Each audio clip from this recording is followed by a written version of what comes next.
Series 7. 1. Is happiness a crime? Several times I've seen a news item in several magazines with very different political principles. This news item was a startling one, but it rang true to so much in our world today. In Lancashire, England, Harry and Esther Howe have been foster parents to over 140 children in 4 years.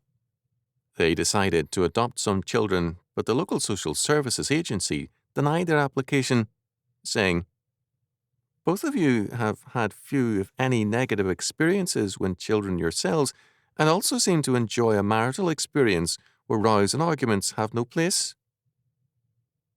The letter went on to say that adoption could not be approved because the children would have insufficient exposure to negative experiences. The intellectual activist, August 15th, 1981, 4. In other words, a happy marriage and home were said to be a liability. Happiness was treated as though it would endanger the mental outlook of the adopted children. I thought again of the Howes and their predicaments when a friend described a guided trip into the mountains. The young guide spoiled the entire trip by insisting on his right to lecture against pollution. The entire area was national forest. There was no threat of any exploitation of the area, but the guide's perspective was that for people to relax and enjoy the wilderness trip was somehow immoral unless they paid the price of some miserable lectures. We live in an age of killjoys who are determined to make us miserable over something. Their attitude is that, in a world full of problems, how dare we be happy? Such ranters want to make people feel miserable if they enjoy a good meal and then relax before the television set to watch a favourite programme.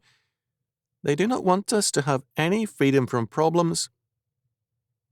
If we are not bemoaning or demonstrating over something, we are somehow moral wretches because we sometimes sit down and relax or because we are really happy and enjoy life.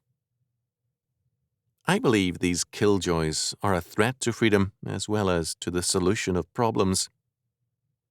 Because they exaggerate every problem, they make people skeptical of everything they say. Lacking balance, they turn people off.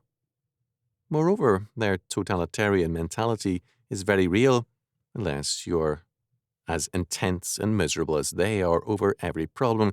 You are, in their eyes, a moral reprobate. In fact, happiness is as real in this world as our problems. We dare not deny the reality of either, nor turn our backs on happiness or problems. The Bible tells us in 1 Peter 3:7 that life itself is a grace and to be enjoyed as such. Those who deny the grace of life and its joys will soon lose their freedom also.